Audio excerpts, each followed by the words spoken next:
بسم اللہ الرحمن الرحیم۔ صحیح بخاری حدیث نمبر 7۔ کتاب وحی کے بیان میں 1 سے 7 حدیث ہے۔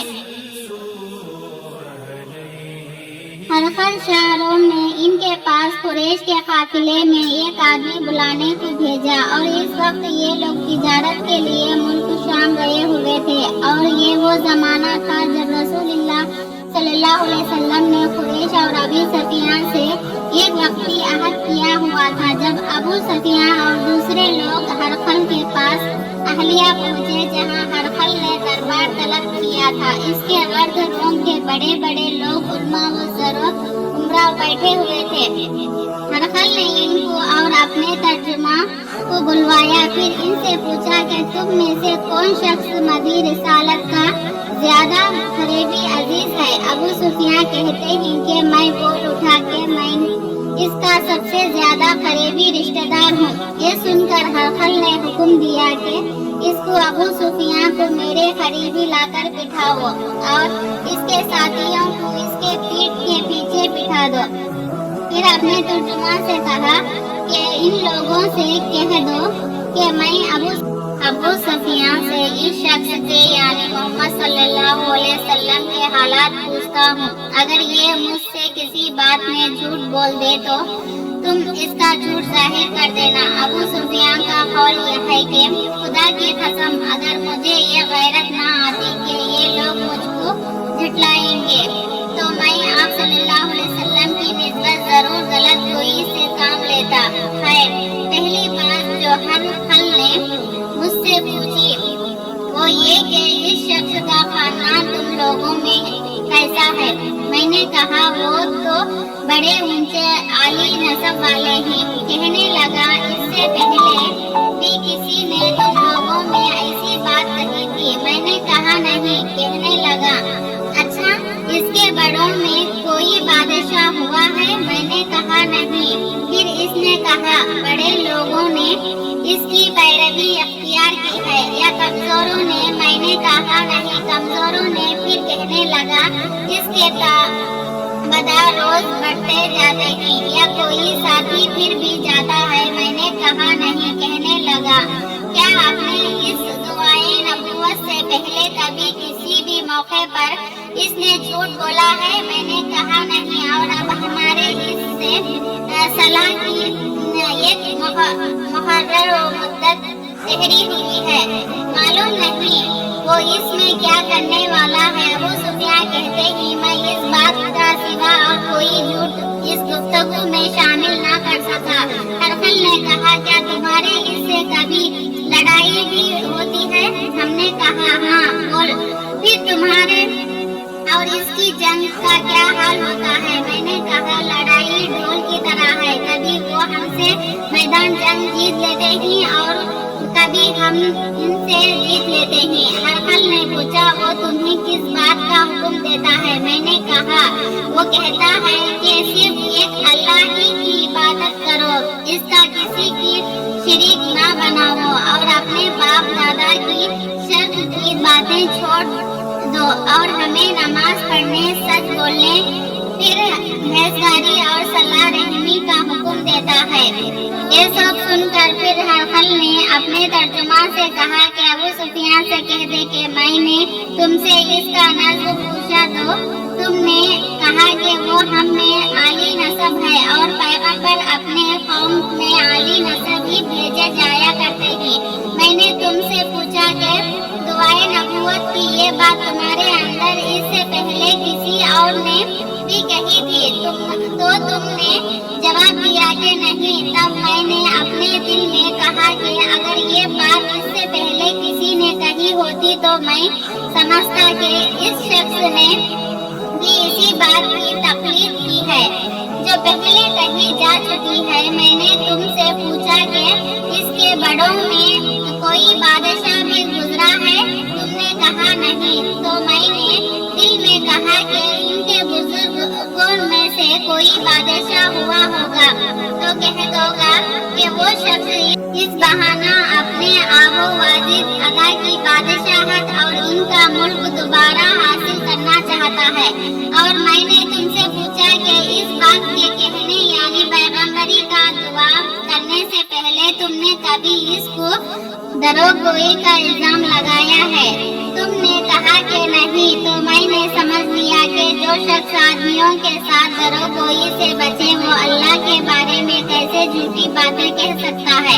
और मैंने तुमसे पूछा कि बड़े लोग किसके पैरों होते हैं या कमजोर आदमी? तुमने कहा कमजोरों ने इसकी अतबा की है। तो दरअसल यही लोग पैगंबरों की मुतबईन होते हैं। और मैंने तुमसे पूछा कि इसके साथी बढ़ रहे हैं या कम हो रहे हैं? तुमने कहा कि वो बढ़ रहे हैं और ईमान की कैफियत यही होती है हत्ता कि वो कामिल हो जाता है। और मैंने तुमसे पूछा कि आया कोई शख्स इसके दीन से नाखुश होकर मरतब भी हो जाता है? तुमने कहा नहीं। तो ईमान की खासियत भी यही है, जिनके दिलों में इसकी मसरत रच बस जाए वो इससे लौटा नहीं करते। और मैंने तुमसे पूछा कि आया वो कभी अहद शक्री करते ही? तुमने कहा नहीं, पैगंबरों का यही हाल होता है, वो अहद के खिलाफ वर्जी नहीं करते।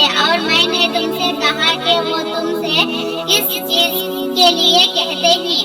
तुमने कहा कि वो हमें हुक्म देते हैं कि अल्लाह की इबादत करो, इसके साथ किसी को शरीक ना ठहराओ, और तुम्हें बतों की परिस्थिति से रोकते हैं, सच बोलने और परहेजगारी का हुक्म देते हैं। लिहाजा अगर ये बातें जो तुम कह रहे हो सच है तो अनकरीब वो इस जगह का मालिक हो जाएगा कि जहाँ मेरे ये दोनों पाँव हैं।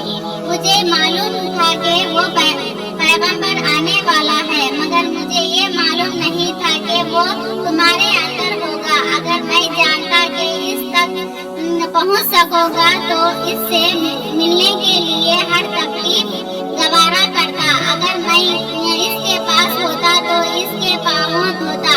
हरफल ने रसूलुल्लाह सल्लल्लाहु अलैहि वसल्लम का वो खत मंगाया जो आपने वहिया कल्बी रजी अल्लाह अन्हा के जरिए हाकिम बसरा के पास भेजा था, और इसने हरफल के पास भेज दिया था। इसको पढ़ा तो इसमें लिखा था, अल्लाह के नाम के साथ जो निहायत मेहरबान और रहम वाला है। अल्लाह के बंदे और इसके पैगंबर मोहम्मद सल्लल्लाहु अलैहि वसल्लम की तरफ से ये खत है। शाहरों के लिए इस शख्स पर सलाम हो जो हिदायत की पैरवी करे। इसके बाद मैं आपके सामने दावत इस्लाम पेश करता हूँ। अगर आप इस्लाम ले आएंगे तो दीन व दुनिया में सलामती नसीब होगी। अल्लाह आपको तो हर असबाब देगा, और अगर आप मेरी दावत से गर्दानी करेंगे तो आपकी रियाया का गुनाह भी आप ही पर होगा।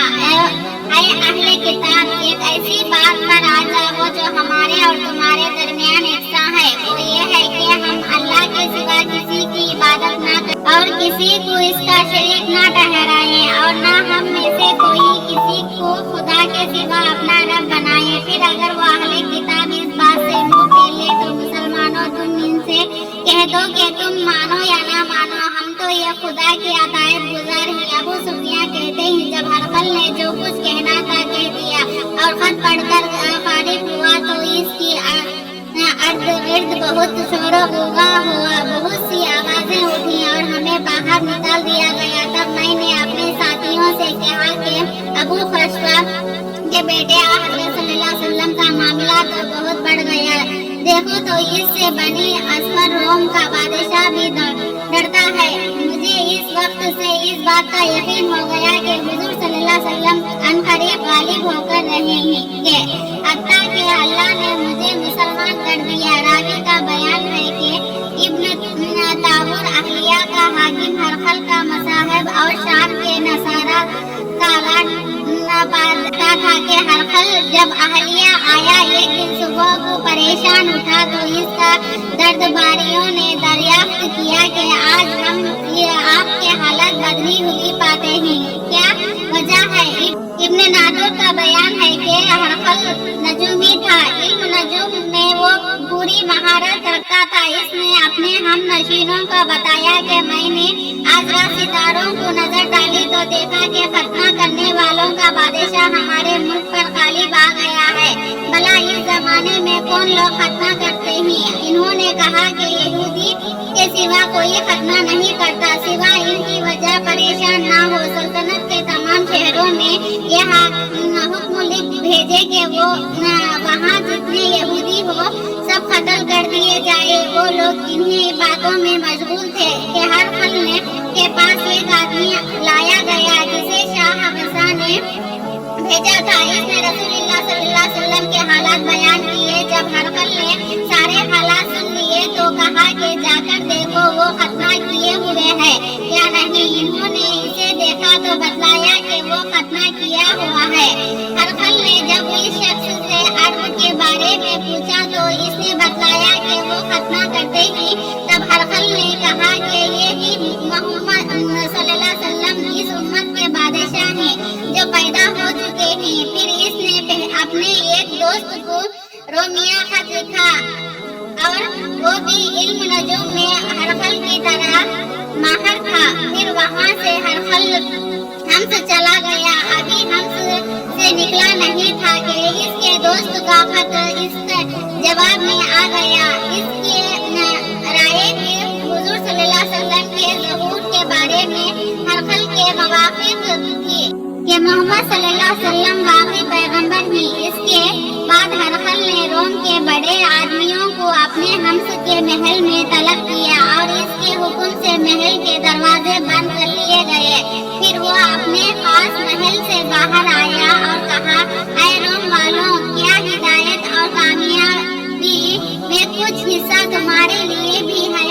अगर तुम अपनी सल्तनत की बका चाहते हो तो फिर इस नबी सल्लल्लाहु अलैहि वसल्लम की बीत कर लो और मुसलमान हो जाओ।